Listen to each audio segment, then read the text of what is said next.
Hello, horse friends. Cheryl McNamee here with Silvio, my January 2023 Bureau of Land Management online auction horse. This is day one, session two with Silvio. So if you haven't seen session one, I'll place a link in the description that you can click on to watch it. Where I left off with the first session is that I got up close enough to get the first touch with him, and then I walked away to reward him for that, and I went home. So here I've come back later that day and I've started session two, the same as I did with session one, by almost completely ignoring him and just wandering around the pen, cleaning up his piles, and showing him basically that I'm not a predator and I'm not here to chase him, hurt him, or eat him. And as you can see here from the start of session two, Silvio is much more at ease with me than he was at the start of session one. Although he's still keeping his distance, he's no longer running away. And instead, he's calmly walking around while keeping an eye on me. But he's not pacing or panicking like he did at the beginning of session one.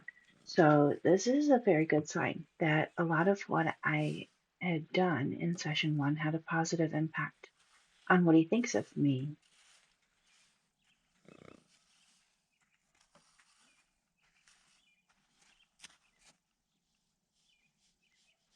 Now, here is where I start to notice that he has a very high level of natural curiosity. He has a strong desire to notice and investigate new things in his pen. He saw me set up that GoPro, and when I moved far enough away from it for him to feel safe, he goes to investigate it. Um, and you can see he checked on me a couple of times to make sure that I'm staying back far enough while he investigates it. But I absolutely love this curious personality he has. Um, And as I'm watching him, I'm making a mental note of this and I'm thinking of ways to encourage and support his curious and investigative nature. And as a result, you'll see that in session three. I bring several things along with me to place around his pen for him to investigate in his own time and in his own way. So here you can see there's actually a smudge on the camera from when he investigated it. And so I took a short little break there to clean it. And here I am, back with the active part of the training session. And here I'm just asking him to face up to me, just like I did in the first session. You'll notice in session two, I still can't just walk straight up to him to ask for a touch again. Instead, I have to continue my approach and retreat. While watching his body language, I'm looking for indications that I can advance one more foot. And see right there, that one foot made him uncomfortable. He stepped away for a second and then realized that I stopped, so he turned and faced me again. So the things I'm looking for in his body language that tell me he's ready for me to take a step closer. Um, I'm looking at the softness in his eyes. I want to see a softness in his face and his jaw. Lowering the head and neck is always a good sign of relaxation. I have to be careful not to approach further when I'm seeing signs of tension or small movements in his body that indicate that he's about to retreat or get further away from me. And so, right there, he just started to wander away from me. So, I came closer to put pressure on and ask him to face up again. And so here I'm just reminding him that I just want his attention. That's all I want. And after I get his attention, things are lower pressure and um, we can just chill together. Now you can see his head is lowered. And again, he thinks, I'm just going to leave and maybe go eat hay. And I ask him, can you please face up so we can have a conversation? And he's like, well, I kind of don't want to, but I'm gonna. And he's a little distracted by the hay there. And I love that even though he's distracted by the hay, he is still listening to me. So I talked about the signs of relaxation. The signs of tension would be wide eyes, a tight jaw, the lower lip looking clenched, where it's like kind of wrinkled and maybe even pointed under the chin, a raised head and neck, uh, just subtle shifting of his weight away from me. I have to notice when he shifts from left to right because if I take one step further, when his mind is already thinking, get out of here, then I would be pushing the exit button for him. So when I see those signs of tension, I just stand quietly like I'm doing here. And obviously he's pretty relaxed here, not relaxed enough to eat hay while I'm standing so close to him. Um, but relaxed enough that he's not trying to leave, he's not trying to escape, and he's not showing any big signs of tension. When I do move, he just turns his face and his ears towards me because he wants to keep an eye on me and he wants to hear what I'm doing.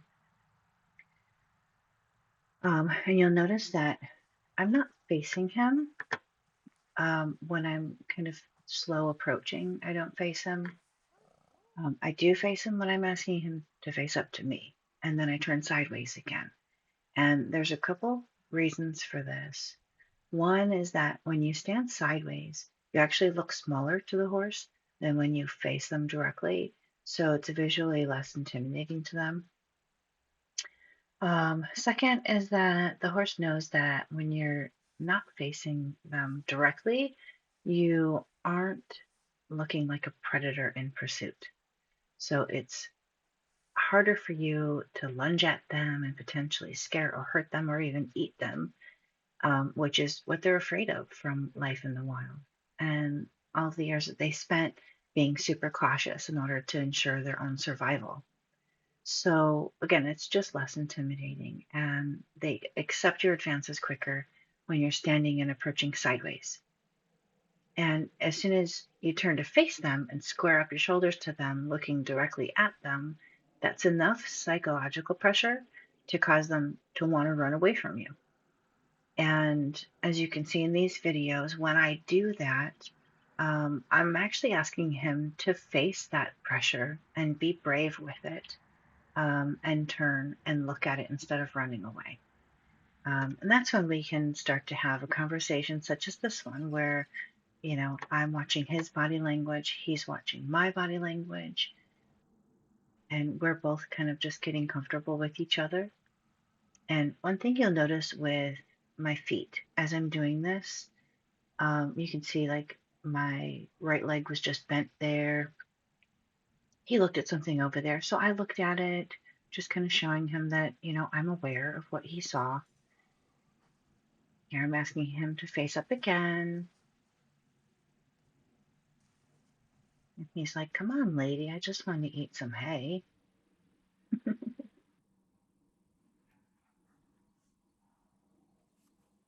So you notice I'm switching my weight back and forth from leg to leg, through this whole approach.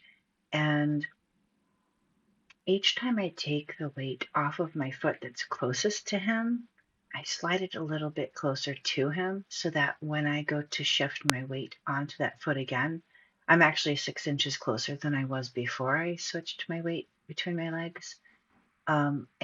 And this way, he doesn't perceive me as actively approaching him. He sees me as someone who is just kind of resting and switching weight from leg to leg. And that's something that horses are very used to seeing within their own species as they stand together at rest. They almost always rest one hind leg for a while, then switch to rest the other one repeatedly. So, in doing this, Silvio can kind of observe that my behaviors and movements are a bit more like a prey animal than like a predator. And that's key in getting him to accept me and trust me and allow me to do more things with him. So, right here, in a second here, when I put my hand down, he starts to lick and chew with his mouth, right there. You can barely see it because he's kind of far away in the video, but that's a really good sign that he's starting to relax with me being so close to him. And so here I put my hand up again. He's almost ready to touch. He kind of turns away a little bit to get a good look at my hand. Then he gives me a little touch and I walk away. So that's the second touch that I've gotten from him. And when I walk away, you can see his curiosity spark, and he takes a step or two forward towards me, which is exactly what I want.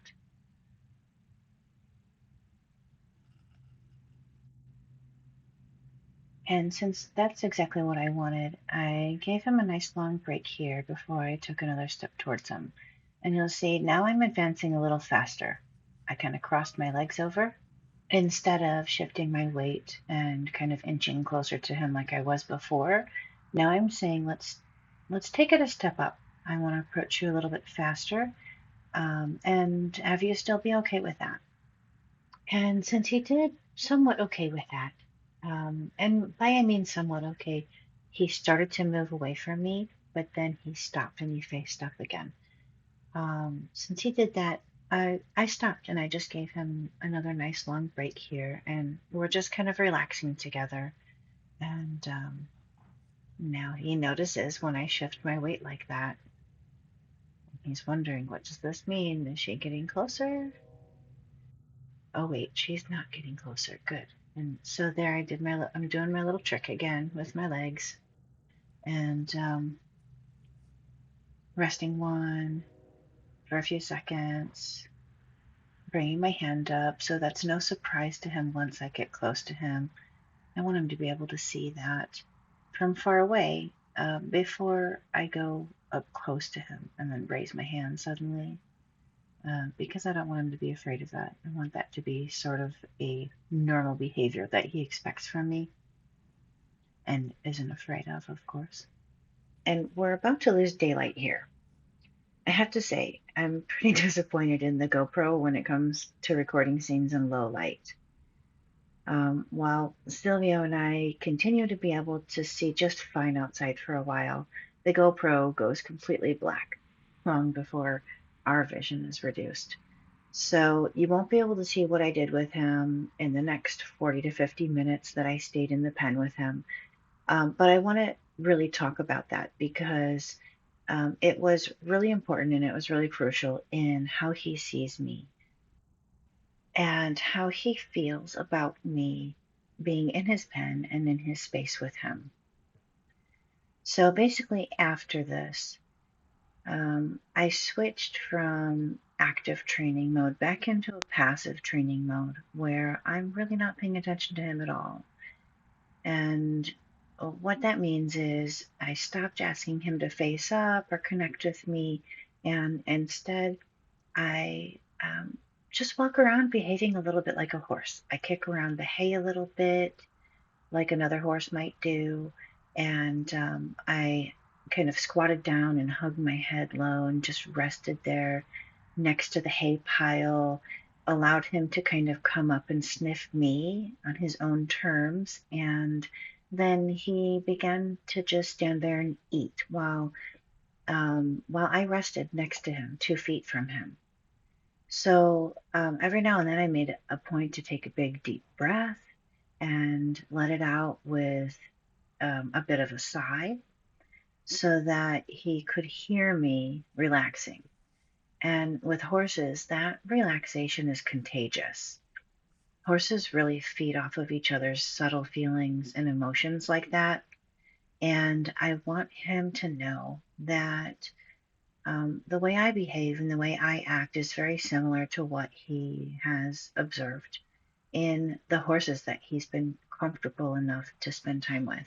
So every now and then I would stand up and stretch and then squat back down and rest for a few more minutes, so that he could get used to seeing me squatting and standing up and squatting. A lot of times with wild horses, they get really freaked out the first several times that they see you bending down to pick something up. And so I wanted him to really get used to that and see that. That's something that I'll be doing a lot of in the upcoming sessions. Just picking up things off of the ground to show to him, bending down to pick up the lead rope that's attached to him, bending down to pick up his hooves, or bending over to reach for the girth underneath his belly, things like that. He's going to need to get used to seeing me move around in those strange ways. And it was at that point that he felt safe enough to stand right next to me and eat. And that's really big for a wild horse. In order to eat, they have to feel safe, and they can't really move their jaw when they're tense. And so that was great. So after a while of that, I walked into the barn and I kicked the fresh wood shavings around a bit, kind of like a domesticated horse would do before laying down. And then I laid down on them, pretending to kind of roll around and scratch my back. And I just kind of quietly watched him watch me for the next, several minutes.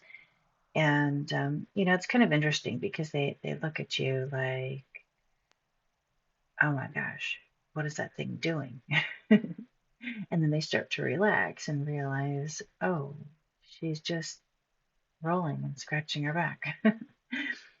And I think he got the hint because the next day I noticed that he had gone in there to do the same. The shavings were all tousled about, and he had kind of explored it and played around with it. So that was kind of cool. So I wanted to talk about something. I can't even begin to explain how important and effective the little things like this are to wild horses. This sort of passive training where I'm not asking anything of him, and my only purpose is to allow him time to just observe me and learn to trust my behaviors. So that's exactly what you see when one prey animal species in the wild is sharing space peacefully and fearlessly with other species of prey animals, because there is a sort of body language that is shared and understood among them. So, for example, horses and antelope, or zebras with giraffes or gazelle. They know that they aren't any harm to each other by their body language and the way that they move around. They're no threat to each other. And that's exactly what I accomplish here with just kind of hanging out calmly in the dark with him and uh, pretending to kind of exhibit some behaviors that horses see other horses exhibit. And it makes a huge difference in the way that they view you. They start to view you not as something to be feared, but as, just another prey animal like them.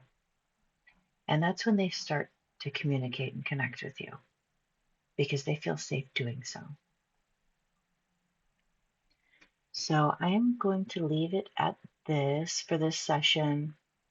I'm sorry that you didn't get to see a lot of the things that I just talked about because we lost daylight and the camera wasn't picking it up and stuff like that. But in future sessions, I hope that I'll be able to get out there a little bit earlier in the evening and have a little bit more time before I lose daylight and be able to show you a little bit more. If you have found that you've enjoyed this content or found some value in it, please click the like button. And if you want to see more, click subscribe because I'm going to be posting all the training videos of Silvio from wild to mild, all the way through. All the way through to his first rides and other fun adventures that we do. So if you want to see that, just click subscribe and you'll be able to see more of that show up in your feed when I upload videos. And if you've made it this far, thank you for watching, and I will see you in the next video. Bye-bye.